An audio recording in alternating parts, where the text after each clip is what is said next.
잠자리는 모기한테 있어서는 그런 천적도 이런 천적이 없어요. 이 잠자리 유충의 잎을 가지고 에얼리언의 모티브가 된 거잖아요. 지금도 우리가 알게 모르게 하루에 100종 정도가 멸종한다고 그러잖아요. 근데 이게 다 인간의 간섭에 의해서 멸종되는 것들이 많아요. 정말 잔인하지 않아요? 나는 인간 너무 잔인하다 생각해. 나도 인간인 게 싫어. 차라리 공룡인 게 좋아.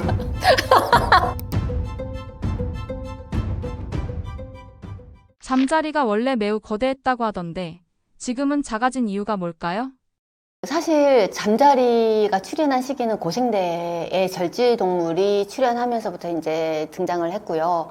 절지동물이라고 하면은 이제 다리에 마디가 있는 동물문들을 이제 절지동물이라고 얘기를 하고요. 잠자리 역시 곤충이기 때문에 곤충들은 다 절지동물문에 해당합니다. 고생대 실루리아기에 처음으로 등장을 했고요. 약 4억 4천만 년 전에 이제 등장을 했는데, 이 시기가 이제 석탄기입니다. 석탄기가 왜 석탄기일까요? 맞습니다. 석탄이 생겼다는, 지금 이 석탄기에 생겼던 석탄과 석유를 가지고 지금 우리가 먹고 살고 있잖아요. 어마어마하게 많은 양치식물들, 진짜 이것도 그냥 큰 게 아니라 진짜 어마어마한 덩치의 그런 양치식물들이 10m 이상까지 자란 인목류도 있었고요. 속세류도 있었고요. 이런 것들이 육지를 덮고 있었죠. 그렇다 보니 산소의 포화도가 지금보다 훨씬 더 높았어요. 약 35% 정도로. 35% 정도의 산소의 포화도를 가지고 있다는 얘기는 곤충 같은 경우는 어떻게 호흡을 하냐면은 코가 있어서 호흡을 하는 게 아니에요. 들어서 아시겠지만은 배에 있는 기문이 있어요. 기문을 통해서 그 안에 있는 기관지들이 온몸을 이제 돌게끔 하는 그런 기관지를 통해서 산소를 받아들이고 호흡을 하는데, 곤충이 산소 포화도가 그렇게 높다 보니 곤충이 활용할 수 있는 산소의 양도 많아진 거예요. 그러다 보니 몸이 점점 커진 거죠. 그래서 모든 곤충이 다 그런 건 아니에요. 근데 유독 이런 이제 그 몸집이 커진 이제 동물들이 이제 나타난 게 거대 잠자리라고 불리우는 메가우라 같은 경우는 거의 날개 한쪽 길이만 35cm예요. 양쪽 길이를 합치니까 거의 70cm에 해당하는 거고, 그 다음에 그 몸통의 길이는 약 35cm 정도 해당하는데 무게가 무려 100에서 150g 정도 나갑니다. 이 정도 무게면은 정말 뭐 사실 어린 아이들이 간식으로 이제 뭐 하루 종일 먹어도 끝이 안 날 정도의 그런 무게를 가지고 있는 이 메게우라라고 하는 게 날아다녔어요. 날아다녔을 때 소리는 어땠을까요? 저는 그 생각이 막 드는 거예요. 얘가 실제로 우리가 지금 살고 있다면 우리가 드론을 띄우면 드론 날릴 때 소리가 나잖아요. 이것보다 큰 날개 소리가 나지 않았을까? 라는 상상도 해봤어요. 엄청 크기 때문에 이 날개짓 할 때. 그리고 이 잠자리의 날개는 되게 특이한 게 다른 곤충들은 앞뒤 날개들이 다 붙어 있어요. 그래서 이제 이렇게 팔랑팔랑 이렇게 나는데 얘는 네 개가 다 제각각입니다. 정말 헬리콥터처럼 날 수 있는 거죠. 그래서 되게 신기한 거대 잠자리이고, 눈을 한번 보시면은 얼굴 면적의 눈이 거의 반 이상을 차지하고 있습니다. 눈은 겹눈이에요. 겹눈이 뭐냐면은 우리 사람은 그냥 이렇게 보면은 이게 한 화면에 보이잖아요. 얘네들은 작은 그 모자이크 같은 눈이에요. 그러니까 작은 것들이 모여서 하나의 큰 형상을 만드는 거죠. 모자이크 같은 눈을 가지고 있는 그런 겹눈을 갖고 있었고, 이 눈은 360도를 다 볼 수 있어요. 자, 이런 얘가 육식입니다. 어떨까요? 이런 얘가 육식이면 밑에 360도를 보고 날개는 제각각이 다 날 수 있는 이런 애가 사냥을 한다면 정말 백발백중일 것이고, 얘를 피할 수 있는 동물들은 없을 것이라 생각해요. 얘가 먹을 수 있는 항도 내에서는. 예, 그 정도로 강력한 애였고, 또 얘랑 같이 나오는 애가 이제 아르트로플레우라고 하는 노래기 종입니다. 어떻게 보면 정말 징그럽게 생겼어요. 얘는 저는 그 모습, 그러니까 그려져 있는 상상도를 처음 접한 게 아니라 발자국 화석으로 처음 접했었어요. 이게 뭐지? 그러니까 그 제가 뭔가를 서치를 하다 보니 이상한 발자국 화석이 발굴이 됐다는 거예요. 근데 발자국 같지가 않은 거야. 제가 알고 있는 그런 이래 두 발을 걷는 아니면 네 발로 걷는 그런 동물의 발자국이 아닌 거예요. 뭐가 되게 켜켜이 뭐가 쌓여 있는데 사람이 가운데 앉아있는데 엄청 큰 거예요. 이게 길이도 엄청 크고. 그래서 얘 그리고 나서 계속 찾아봤더니 얘가 석탄계에 살았었던 절지동물이라는 거예요. 노래기의 일종인. 그래서 몸 길이가 거의 2m. 지금 노래기는 한 지네를 생각하시면 되는데, 노래기 지네 10cm, 15cm, 길면 20cm예요. 근데 이런 애가 2m래요. 다리는 얼마나 많겠어요. 그 마디마다 다리가 다 나왔는데. 그런 애들이 그 폭은 55cm의 폭에 몸무게는 50kg입니다. 일반적인 좀 하면은 성인 여자의 몸무게 정도를 갖고 있는 애가 다녔었던 거예요. 근데 얘는 다행히 초식이었어요. 다행이죠, 정말. 네, 그래서 이런 애들이 이제 살아남았었던 게 그 석탄기에 살았었던 얘고요. 몸집이 그렇게 커질 수 있는 이유는 산소 포화도가 높았기 때문에, 그리고 이걸 충분히 활용할 수 있었기 때문에 몸집이 그렇게 커졌다라고 이야기할 수 있습니다. 사람들은 참 인간 중심적인 생각을 해요. 모든 동물들은 오래 살면 진화를 하거나 퇴화를 하거나 다른 모습이 될 거라고 얘기를 하는데, 실제 그렇지 않은 동물들이 더 많습니다. 예. 잠자리 또한 마찬가지예요. 잠자리가 이제 거대한 잠자리에서 이제 소형화가 됐죠. 소형화가 될 수밖에 없었던 이유는 아까 제가 말씀드렸잖아요. 산소 포화도가 그때는 35%였고 지금 20% 정도예요. 그러니까 산소를 활용할 수 있는 그런 몸 상태가 아니었던 거죠. 그래서 이제 크기가 줄어들 수밖에 없었죠. 지금의 모습으로. 이런 동물들을 우리는 살아있는 화석이라고 부릅니다. 네, 정말 오랜 기간 동안 살고 있었기 때문에. 그럼 우리 주변에 살아있는 화석이 얘 하나일까요? 아니죠. 모기, 파리, 바퀴벌레 이런 애들은 거의 살아있는 화석이라고 생각하시면 되고, 또 하나 정말 얘는 멸종했어. 근데 최근에 발굴이 됐어 하는 애가, 물고기 중에 하나가 실러캔스입니다. 이 실러캔스는 정말 이제 학자들이 얘는 멸종한 종이야, 고생대에 살다가 그냥 딱 없어졌어 라고 했는데, 1923년도에 남아프리카에서 어부에 우연찮게 한 개체가 발굴됐어요. 근데 그때 학자들이 그냥 비슷한 종이지, 우연이지, 아예 아닐 거야 라고 넘어갔는데, 1997년도에 두 번째 실러캔스 화석이 또 발굴이 된 거예요. 얘 멸종했는데 진짜 살아있네? 봤더니 정말 인도네시아 해역에서 살고 있는 실러캔스들이 이제 그 위치를 알았으니 학자들이 들어가서 연구를 했겠죠. 얘는 멸종하지 않았네 라고 이야기를 하고 있습니다. 근데 얘도 고생대부터 지금까지 얼마나 오랜 기간을 살았어요. 그죠? 모습이 변했을까요? 화석이 있으니 충분히 볼 수 있어요. 비교를 할 수 있어요. 지금의 살아있는 이 낚시한 이 실러캔스와 그때 고생대 화석하고 비교를 해봤더니 정말 바뀐 게 없습니다. 왜 모습이 바뀌지 않았을까요? 내 모습 그대로 살아가는데 나는 바뀔 이유가 하나도 없어. 그럼 내가 왜 바뀌어야 돼? 그리고 내가 살고 있는 이 환경에 변화가 없어요. 이 환경이 변화가 없는 내가 왜 바뀌어야 되겠습니까? 아주 최적의 몸의 구조와 최적의 환경에서 사는데 바뀔 이유가 없는 거죠. 네. 그렇다면 지금 우리 인간 같은 경우는 어떨까요? 정말 오래 살 수 있는 이제 그렇게 됐어요. 그럼 인간의 모습이 진화를 할까요? 그렇게 되기 위해서는 또 하나의 유전적 변화가 이제 발생을 해야 되겠죠. 그래야지만 머리가 커진다, 손가락이 길어진다 이런 이야기는 환경적으로 어떠한 변화가 생겼다는 얘기입니다. 그러니 그 환경에 적응하기 위해서 동물들 대부분의 적응 방산이라고 얘기해요. 하나의 그 조상 생물에서부터 이제 뻗어 나가는 거죠. 그 하나의 우리 인간이라고 하는 이 인간에서 환경이 바뀌었으니 나는 여기서 머리를 조금 더 키워야지 살 수 있겠어? 손가락을 조금 더 길어져야지 살 수 있겠어? 라는 환경이 조성이 되면 그렇게 저는 변화할 것이라고 생각합니다. 고사리도 살아있는 화석입니다. 정말 제일 오래된 식물 중에 하나이지 않을까 싶습니다. 우리가 먹는 고사리뿐만 아니라 사실 종자고사리, 나무고사리 엄청 많았죠.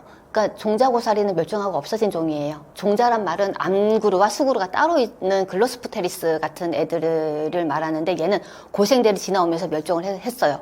근데 정말 웃긴 게 뭐냐면은 같은 시기에 종자고사리와 나무고사리가 있었어요. 나무고사리는 정말 나무에서 고사리가 나는 나무고사리예요, 말 그대로. 같은 시기에 살았었습니다. 근데 한번 보세요. 종자는 멸종했어요. 하지만 나무고사리는 살아남았습니다. 뭘까요? 이유가. 이 종자고사리는 자기가 어떻게든 살아남기 위해서 암구루와 수구루를 따로 가지고 있는 개체로 이제 막 분할을 했던 거죠. 근데 나무고사리는 말 그대로 그냥 아주 단순해요. 고사리는 포자 번식이잖아요. 포자를 하나 맺혀서 그냥 떨어뜨리는, 그리고 단지 크기만 키웠어. 아주 단순해요. 이렇게 막 복잡하게 살 필요가 없었던 거죠. 이 복잡하게 살았었던 얘가 오히려 폐렴기 대멸종 이후 멸종하고 말았던 거예요. 그러니까 복잡하다고 해서 다 오래 살고 진화하고 좋은 건 아니라는 거죠. 단순하지만 나는 포자로 번식하고 단순하게 살겠지만 오래 가겠다. 오히려 단순한 게 훨씬 더 롱런하는 경우가 있지 않을까요? 지금의 고사리들이 다 포자 번식하는 고사리들이에요. 다른 거 다 필요 없잖아요. 나는 물만 있으면 돼. 약간의 습기가 있는 물하고 약간의 빛만 있으면은 나는 어디 가든 다 살 수 있어. 이러는 거니까. 진짜 이 중생대 들어오면서 이제 잠자리의 크기는 이제 많이 축소된 상황이고, 공룡들이 거들떠나 봤을까요? 육식공룡의 큰 공룡들은 잠자리는 그냥 지나간 하나의 장난감 정도였을 것 같고, 그러니까 작은 육식공룡들이 있었어요. 그런 랩터 같은 애들, 새끼 같은 경우, 아니면 육식공룡의 새끼 같은 경우는 이런 잠자리들을 사냥하면서 이제 그렇게 이제 놀았겠죠. 그렇다고 해서 공룡에 큰 영향을 미치거나 그러지는 않았을 것 같습니다. 산소 포화도가 많이 줄어들었으니 요 정도 사이즈이고 화석도 그런 화석들이 많이 발굴되고 있어요. 단지 새끼 육식공룡들이 좋은 먹잇감 정도이지 않았을까요? 화석이에요. 걔는 화석으로 남아있어요. 네, 그래서 저희가 이야기를 하고 있는 겁니다. 잠자리가 모기의 천적이라던데 그렇게 사냥을 잘하나요? 아까도 이제 처음에 이제 그 대형 잠자리 얘기했을 때 얘기했다시피 잠자리는 모기한테 있어서는 정말 최대의 천적입니다. 그런 천적도 이런 천적이 없어요. 근데 사실 잠자리의 유충은 물에서 이제 서식을 하고요. 모기의 유충도 장구벌레도 물에서 서식을 합니다. 근데 잠자리 유충은 이제 보시면 알겠지만 커요. 근데 얘 같은 경우는 작습니다. 크기부터 비교가 안 되죠. 그리고 제일 중요한 거는 잠자리의 먹이를 이제 사냥하는 방법이 정말 사냥꾼으로서는 최적의 입 구조를 가지고 있지 않나라는 생각이 들 정도예요.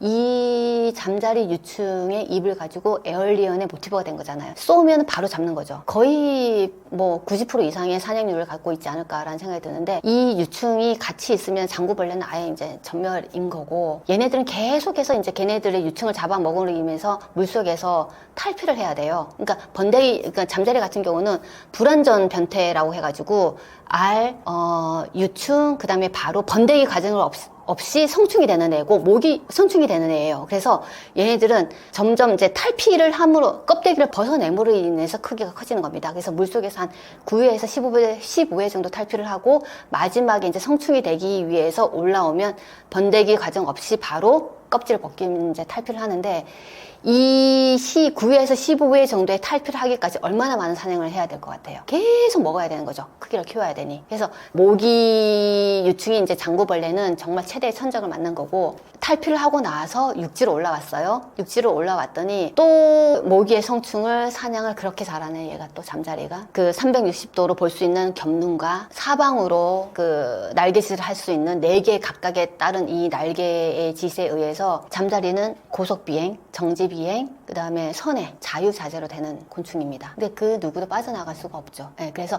이 잠자리의 비행 속도를 알아봤더니 50km/h 정도 나와요. 얼마나 빨라요. 그쵸? 그래서 360도 회전도 가능하니 그 모기나 파리나 뭐 이런 작은 곤충들은 뭐 사냥하는 게 일도 아닐 것 같습니다. 모기뿐만 아니라 다른 곤충들의 천적일 수밖에 없죠.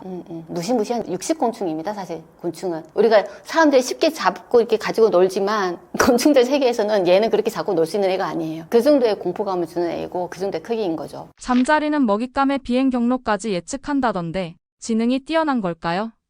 지능이라기보다는 본능이겠죠. 왜? 보이니까. 보이지 않으면은, 다른 곤충 같은 경우는 사실 뭐 그 곤충을 사냥하는 곤충 같은 경우는 그 딱정벌레류 뭐 이런 것도 있지만, 걔네들은 그 눈의 구조가 360도까지 볼 수 있는 구조는 아닐 거예요. 잠자리만큼. 근데 잠자리 보이잖아요. 그러니까 당연히 얘의 루트를 다 깰 수 있는 거죠. 예. 그래서 한번 레이더망에 걸리면 도망갈 수 없는 그런 구조인 거죠. 잠자리 되게 참 매력적인 곤충인데 너무 쉽게 생각합니다. 우리는 거대 잠자리 나왔고, 당연히 이제 공룡도 거대했고요. 그 중에 현생 포유 중에서 제일 거대한 게 이제 대왕고래, 수염고래인 거죠. 길이는 현생인데 사람들이 이 대왕고래가 거대하다는 걸 생각을 못 하더라고요. 왜냐하면 바닷속에 있으니 우리가 쉽게 접하지 못하잖아요.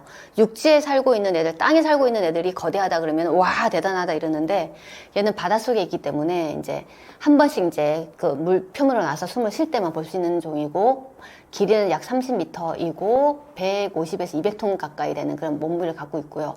근데 재미있는 게 얘가 수염고래예요. 수염고래는 먹이가 아주 작은 크릴새우예요. 네, 그걸 이제 걸러서 먹는 그런 동물입니다. 그 다음에 이제 제가 생각하는 거대 동물 고생대부터 얘기를 하자면, 시대별로 고생대, 중생대, 신생대가 있는데, 고생대는 어류의 시대라고 얘기를 하고요. 중생대는 파충류의 시대라고 얘기를 하고, 신생대는 포유류의 시대라고 얘기합니다.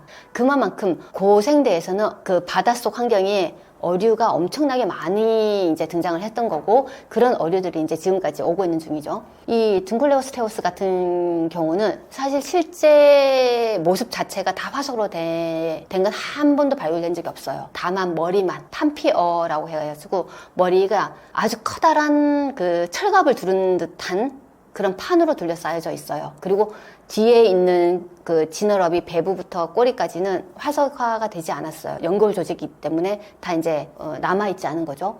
이제 머리만 봤을 때 몸무게는 거의 몸 길이를 따졌을 때 6에서 10m 정도 됐을 것이고 몸무게는 거의 이제 1톤에 가까운 어류였던 거죠. 근데 제일 신기한 게 뭐냐 하면은 이 녀석이 가지고 있는 이 이빨 같은 구조예요. 사실 이빨이라고 지칭할 수 없는 구조가 있는데 이 모양이 이빨처럼 생겼어요. 그래서 턱이 있으면은 얘가 그러니까 우리는 이빨이 있어서 이걸 그냥 아그작아직 이렇게 씹을 것 같잖아요. 근데 얘는 그냥 하나의 판으로 되어 있어요. 그래서 이걸 그냥 잡아서 꿀꺽 삼키는, 자르는 형태, 얘 두개골을 볼 수 있는 거죠. 이빨 형태도 그렇고. 그래서 이 악력의 힘이 거의 8,000뉴턴이라고 얘기를 하고 100상아리보다 훨씬 더 강력한 턱힘을 가지고 있었다라고 보고 있습니다. 네. 그 다음에 이제 신생대에 넘어와서 이제 포유류의 시대인데, 신생대도 메갈로돈 같은 경우, 이 메갈로돈은 이제 고대 상어인 거죠. 이빨 길이만 해도 무려 이제 18cm나 되는 거고요. 그 다음에 몸무게 같은 경우는 거의 이제 50에서 70톤에 육박하는 그런 메갈로돈인데,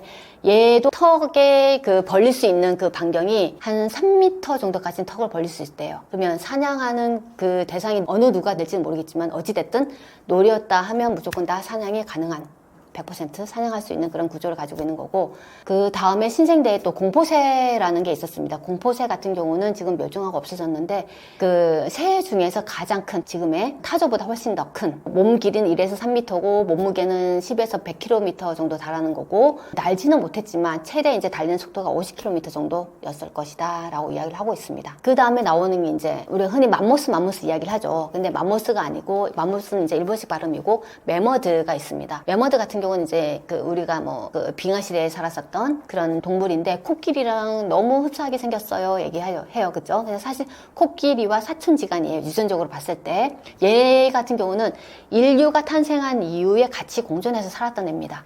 최소 이제 10,000년 전까지 살았기 때문에. 그래서 학자들은 이제 그런 흔적들로 남아 있어요. 그러니까 매머드의 상아를 가지고, 엄니 아시죠? 이 큰 이 상아가 이제 앞니빨이 자라서 된 게 상아거든요. 공식적인 명칭으로는 엄니라고 이야기를 합니다.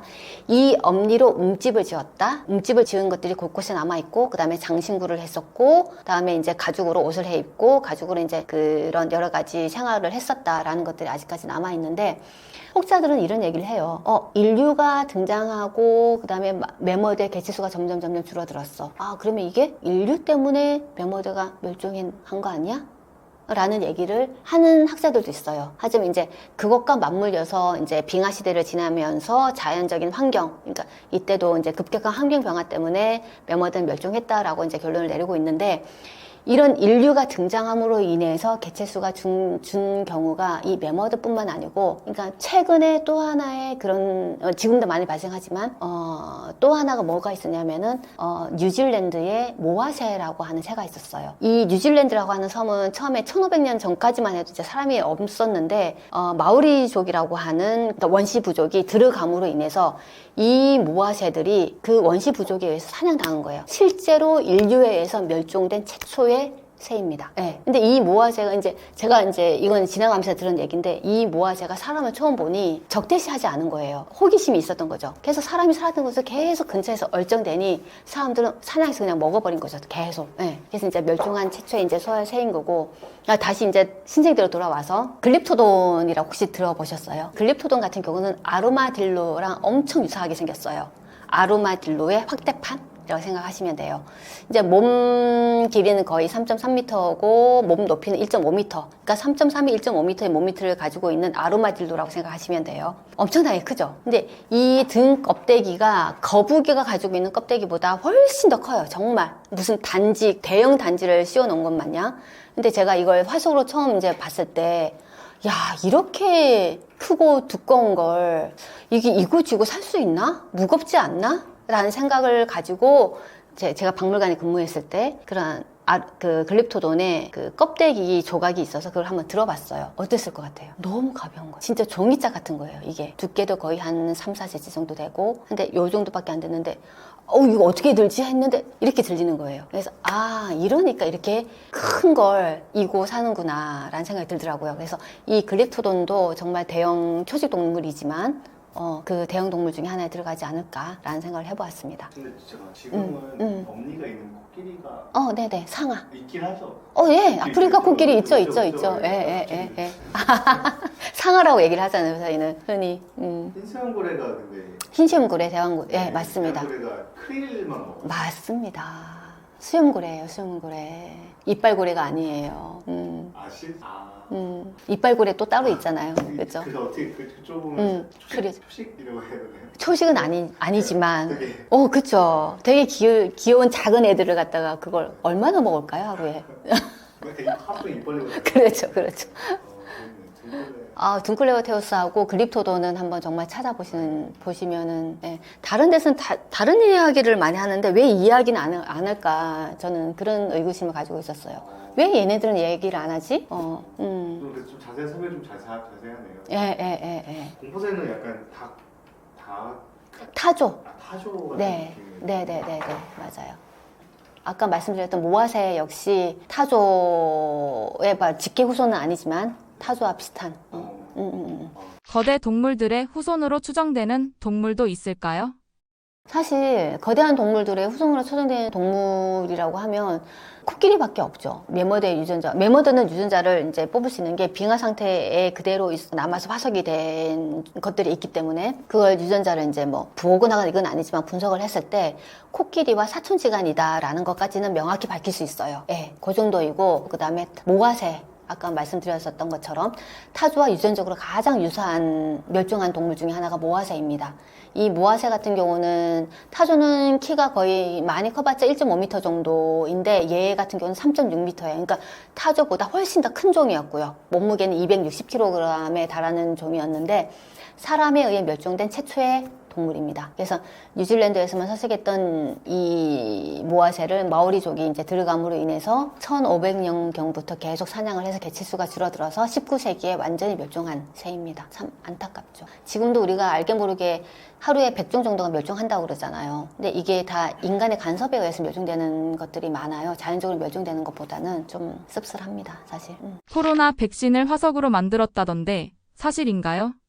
투우개도 고생대부터 살아있는 화석이에요. 근데 걔도 점점 이제 그렇게 되잖아요. 그러니까 사실 생각을 해보세요. 사람을 매달 넣고 피를 뽑는다고 생각을 해보세요. 만약에 이제 어느 정도 피를 뽑냐면은 체내에 20%만 남겨놓고 피를 다 뽑는데요. 그 이제 우리 사람의 의학적으로 쓰기 위해서 그 파란 피. 근데 얘네들이 피를 20%만 남겨놓고 다 뽑아요. 살려줘요. 다시 보내줘요. 이게 살려주는 게 아니잖아요. 그러니까 그런 힘이 없는 애가 바다로 나가서 사냥을 하며 알을 낳고 살겠냐는 거지. 힘든 일을 시키고 있는 거고 인간이 너무 이기적인 거예요, 지금. 사람을 치면은 몸에 피가 없는 상황에서 야 나가서 돈 벌어와 할 수 있겠어요? 안 됩니다. 이건 역시 멸종 위기종이에요. 지금 사람의 이기심인 거죠. 다 이런 식으로 이제 생물을 활용하다 보면은 언젠가는 정말 인간밖에 없어서 멸종해버리는 지경에까지 가겠죠. 너무 안타까워요. 그러니까 사람들이 다른 대체를 마련을 해야죠. 얘네들만 언제까지 의존할 수는 없잖아요. 그래서 의학기술이 계속 발달을 해야 되는데 이제 쉬운 방법인 거죠. 있는 거 그냥 활용하는 거. 돈 안 들이고. 이건 되게 이기적인 거예요. 그 개발할 인력과 개발하는 그 기술적인데 돈을 투자하기 싫다는 거 아닙니까, 이게. 진짜. 정말 잔인하지 않아요? 나는 인간 너무 잔인하다 생각해. 나도 인간인 게 싫어. 차라리 공룡인 게 좋아. 지구의 역사에서 중생대가 중요한 이유는 뭔가요? 중생대 같은 경우는 다양한 생물이 번성했던 시기입니다. 사실 인류가 탄생할 수 있는 시기이기도 했고 그 전에 없었던 포유류가 있었고요. 그 다음에 속시식물, 꽃이 피는 식물들이 등장하게 됩니다. 이 꽃이 피는 식물이 등장함으로 인해서 곤충의 다양화가, 그러니까 적응 방사능이 엄청나게 확산이 됩니다. 곤충뿐만 아니라 꽃을 매개로 하는 조류도 있었겠고요. 포유류도 있었겠고요. 그래서 다양한 생물이 번성하게 된 계기가 중생대입니다. 그 다음에 두 번째로는 사실 판게아라고 하는 크다란 하나의 초대륙에서부터 점점 갈라져서 지금과 같은 5대양 6대륙을 이제 형성하게 된 거잖아요. 이런 과정에서 생물의 각각의 분포와 진화, 그다음에 적응 방사능이 지속적으로 일어날 수밖에 없었던 그런 그 환경적인 상황이 됐고요. 세 번째 같은 경우는 백악기 후기가 이제 어떠한 이유에 의해서 대멸종이 됐어요. 대멸종이 됨으로 인해서 뭐가 나오기 시작했냐면은 포유류의 시대가 도래하게 된 것입니다. 그래서 저는 이런 기준으로 봤을 때 중생대가 정말 중요한 시기이지 않았나라고 생각을 합니다. 지구는 몇 번에 걸쳐서 멸종을 한 걸까요? 지구는 사실 소멸종과 대멸종을 모두 합쳐서 총 11번의 멸종에 겪었었고, 사실 소멸종보다는 대멸종에 대해 좀 더 폭스를 맞추는 이유가 말 그대로 싸그리 없어지는 수준이었기 때문에 대멸종에 대해서 이야기를 하고 있고요. 대멸종 같은 경우는 이제 몇 가지 조건이 있어요. 이걸 대멸종이라 한다. 첫 번째가 과 수준, 종속, 과목, 강문계에서 과 수준에서 10% 이상 멸종해야 되고, 종 수준에서는 30% 이상 멸종해야 된다. 그 다음에 땅과 바다에서 같이 일어나야 된다. 그 다음에 특정 생물계, 그러니까 우리는 생물계를 5개로 얘기를 해요. 식물계, 동물계, 균계, 원생생물계, 그 다음에 세균계. 이 어느 한 곳에서만 특정적으로 발생하면 안 돼요. 그럼 대멸종 기준이 들어가지 않습니다. 그 다음에 상대적으로, 지질은 엄청 길잖아요. 상대적으로 짧은 시간에 이루어져야지만 우리가 대멸종이라고 얘기를 해요. 그래서 이제 첫 번째 대멸종은 고생대 오로도비스기하고 실룰리아기이고, 두 번째는 고생대 대봉기에 일어났었던 멸종입니다. 첫 번째 같은 경우는 이제 기온의 급격한 하강, 그냥 변화에 의해서 해수면도 낮아지고 해서 여러 가지 환경적인 여건에 의해서 이제 거의 86%의 종이 멸종했다라고 얘기를 하고요. 두 번째 대봉기 같은 경우 역시 똑같이 한 75%의 종이 멸종했는데, 이 대봉기 역시 이제 환경 변화에 의해서 일어났다라고 이야기를 하고 있습니다.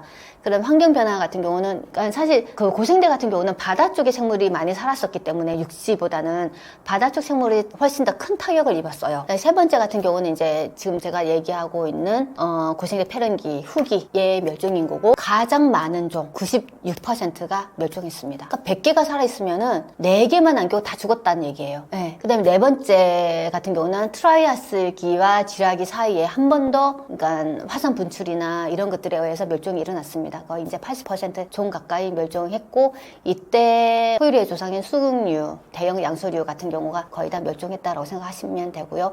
마지막 5번째 멸종이 6,600만 년 전에 운석 충돌에 의한 백악기 신생대 멸종이고, 이때는 약 76%의 종이 멸종했고, 암모나이트, 수장용, 모사사우루스 같은 해양 파충류와 공룡이 멸종하게 된 것이죠. 멸종이 반복될 수밖에 없다던데 인간은 언제 어떻게 멸종할까요? 단정지어서 얘기할 수는 없는 거죠. 저희 인간들은 멸종에서 벗어나기 위해서, 이렇게 얘기해도 되는지 모르겠지만 지금 엄청난 발악을 하고 있잖아요. 환경 보존하자, 탄소 중립, 탄소 제로 하자, 뭐 이산화탄소 배출 막자, 뭐 다 같은 얘기지만 하고 있는데, 사실 멸종이 반복될 수밖에 없는 이유는 지구가 가만히 있지 않아요. 그러니까 지구는 어떻게 보면 가만히 있는 거죠. 지구는 자기 일을 하고 있는 거죠. 멘틀의 대류에 의해서 지각판들이 이제 계속 움직이고 있는 거예요. 서서히.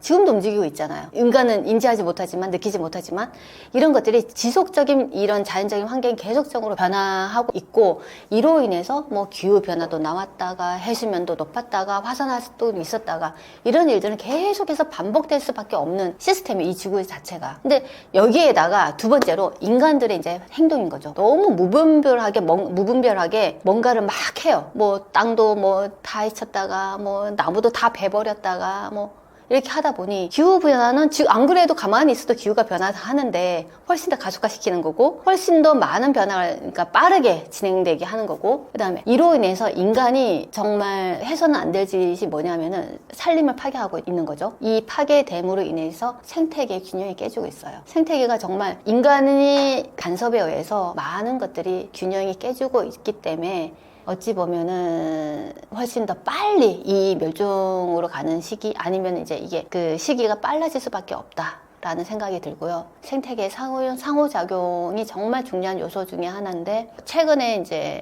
그 꿀벌이 사라진다라고 큰 이슈가 됐었어요. 인간의 입장에서 보면은 이 꿀벌은 정말 자그마해요. 뭐 우리가 뭐 쟤를 먹고 사는 것도 아니고, 뭐 쟤가 우리한테 뭐 해를 주는 것도, 쟤 하나 없어져 봤자 뭐 우리한테 무슨 피해가 있겠어 라고 생각을 하는 건데, 꿀벌이 가지고 있는 생태적 위치를 한번 생각해 보셔야 됩니다. 사실 꿀벌 같은 경우는 꽃가루를 계속 묻히고 다니면서 있고 적고 날아다녀요. 날아다니면서 뭘 해주냐면은 꽃을 수정을 시켜줘요. 이 수정이 돼야지만 또 열매를 맺고, 또 다른 다음 세대에 꽃이 피고, 다음 세대에 그 나무들이 이제 성장할 수 있는 아주 작은 일이지만 중요한 일을 해요.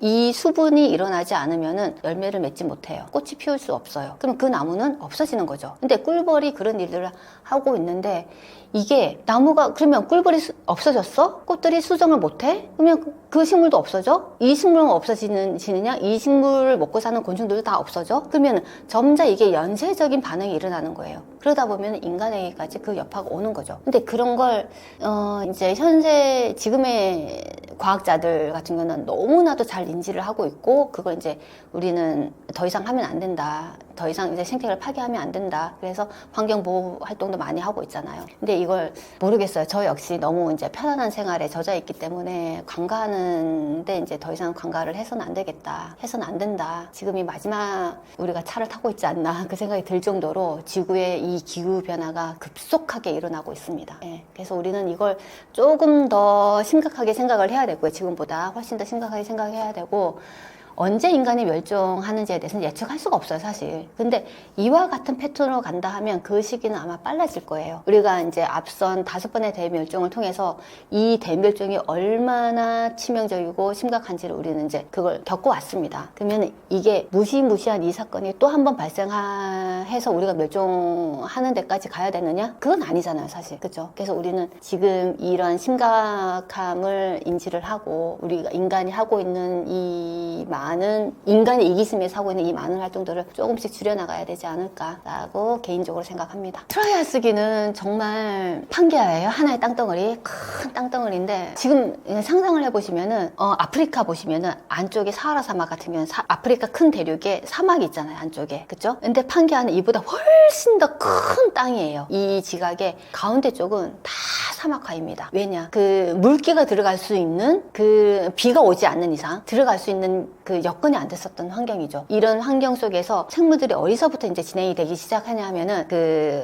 바다와 근접해 있는 곳에서부터 식물들이 이제 자라기 시작했었고, 서서히 이제 육지가 갈라지기 시작한 함으로 인해서 안쪽에서도 이제 그 식물들이 살기 시작했던 거였고, 사실 식물이 잘 살아야지만 이 식물을 먹고 사는 초식 동물도 번성을 하고요. 초식 동물이 번성을 해야지만 육식 동물도 번성을 합니다. 그래서 아직 트라이아스기 자체로는 아주 많은 것들이 번성할 수 있는 시기는 아니었었고, 환경적으로 정말 악조건을 갖추고 있는 그런 시기였다라고 생각을 하시면 됩니다. 쥐라기 같은 경우는 트라이아스기보다는 훨씬 더 나은 환경이었죠. 왜냐하면 이제 육지가 서서히 갈라지기 시작했으니까, 다시 갈라진 틈을 통해서 이제 바닷물이 들어가고요. 그 다음에 많은 비로 인해서 이제 그러니까 호수도 생기고 이런 범람문도 생기고 하기 때문에 트라이아스기보다는 훨씬 더 동물이나 식물들이 살 수 있는 환경으로 적합한 시기였습니다. 그래서 많은 생물들이 이제 살아남았고, 그 식물 중에서 특히 양치류도 번성을 했지만 점점 이제 거시식물 자체도 양치류처럼 복잡한 번식 방법을 가지고 있는 게 아니에요. 단지 이제 꽃가루가 날아가면서 풍매화이죠. 바람만 있으면 얘네들 어디 가서 다 떨어져서 다시 번식을 할 수 있으니 거시식물이 엄청나게 번성했던 시기가 또 중생대예요. 그러니까 이 거시식물이 번성을 하다 보니까 카마라사우루스, 브라키오사우루스 같은 큰 덩치가 큰 용광류 공룡들이 번식을 할 수 있었던 거죠. 제가 보여드리고 있는 이 이빨이 바로 카마라사우루스 이빨이에요. 되게 재밌게 생겼죠. 숟가락처럼 생겼죠. 그쵸? 이 이빨이 이렇게 해서 잎을 무작위로 긁어먹는 형태의 이제 입구실을 가지고 있었던 거고, 레베카사우루스라고 하는 애가 또 있었어요. 아주 작은 이빨이에요. 그쵸? 작은 이제 연필처럼 생겼는데, 얘 역시 여기가 그 갈려져 있는 게 나뭇잎을 계속 긁어서 먹고 바로 삼키는 그런 역할을 했던 게 이제 이 용광류의 이빨들이고, 그 씹어서 뭐 갈아서 먹는 기작은 없었어요. 이빨은 그냥 잎 긁어서 삼키는 구조였기 때문에, 갈아서 소화를 시키는 것은 이제 위에서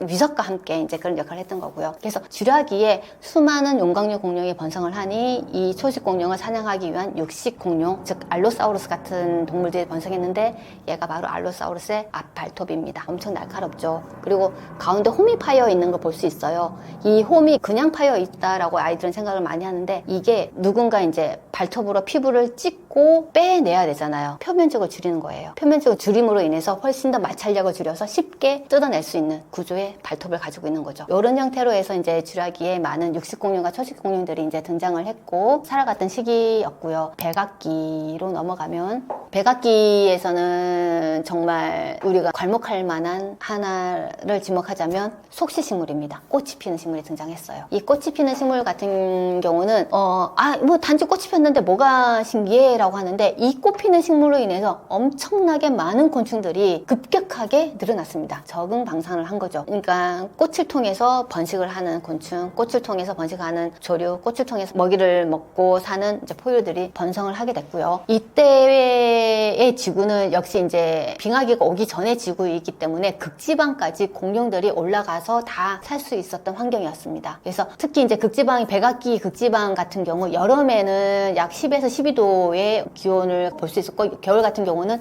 영하 2도에서 약 3.9도 정도의 약간 추운 달이 있긴 했지만 빙하기가 나타날 정도는 아니었었어요. 그래서 이때에는 많은 공룡들이 지구의 극지방까지 가서 이제 분포해서 살 수 있었다라는 얘기를 할 수 있었고, 백악기부터는 이제 뭐가 있었냐면은 지각이 다 5대양, 6대6으로 나눠져 있는 상태예요. 그래서 각각의 그 곳에서 살 수 있는 공룡들이 이제 살아가게 된 거죠. 쉽게 말해서 공룡들도 고향을 가지게 된 거예요. 그래서 티라노사우루스 화석을 발굴하기 위해서 우리는 아프리카를 가는 게 아니라 북미를 가야 됩니다. 그런 거죠. 아프리카에서는 이제 육지가 갈라졌기 때문에 티라노사우루스가 살 수 있는 곳이 아니에요. 갈 수 있는 곳이 아니에요. 지류하기 때만 해도 약간의 육지들이 연결되어 있었기 때문에 북미에 있었던 애가 쭉 따라 내려와서 그냥 아프리카에 가서 살 수도 있었어요. 특히 그 용광류 중에 브라키오사우루스 같은 경우는 북미에서도 발굴됐지만 아프리카 탄자니아에서도 화석이 발굴이 돼요. 하나의 육지로 연결되어 있다는 걸 이런 형태로 이제 우리가 알 수 있는 거죠. 그 다음에 뭐가 있었냐면은 그 익룡이 사실 주라기부터 등장을 했어요. 근데 이 케찰코아틀루스라고 하는 이 익룡은 어마어마하게 거대합니다. 날개 길이만 해도 12m예요. 안전 키는 기린보다 더 커요. 이렇게 큰 익룡이 하늘을 덮고 날았는데, 사실 이 익룡의 날개짓에 대해서도 많은 이야기를 하고 있습니다. 이제 처음에 제가 배웠을 때는 2000년대 초반만 해도 그냥 높은 바위에서 뛰어내려서 공기의 기류를 이용해서 활강했다라고 배웠었는데, 지금의 연구에 의해서는 익룡도 새처럼 날개짓을 했다라고 지금 또 바뀌고 있어요. 그런 형태로 지금 그런 케찰코아틀루스 같은 거대한 익룡도 백악기에 살았는데, 거대해서 그런지 모르겠지만 모사사우루스도 거대하지만 한꺼번에 백악기에 다 멸종해버리는 거죠. 제가 중생대 지구여행이라고 하는 책을 쓰면서 공룡을 좋아하는 1인으로서 저 말고 많은 분들도 제 책을 봄으로 인해서 공룡이 정말 여러분들한테 재미있는 이야기거리가 되면 좋겠다. 그리고 하나의 그냥 이 지구상에 이런 동물들도 정말 실제로 살고 있었네. 그리고 아이들이 정말 좋아하는 모티브가 공룡이에요. 그러니까 그 엄마 아빠가 책을 보시고 아이들한테 공룡 이야기를 재밌게 해줄 수 있는 그 정도이면 좋지 않을까라는 생각을 하면서 책을 썼습니다. 재밌게 봐주시면 감사하겠습니다.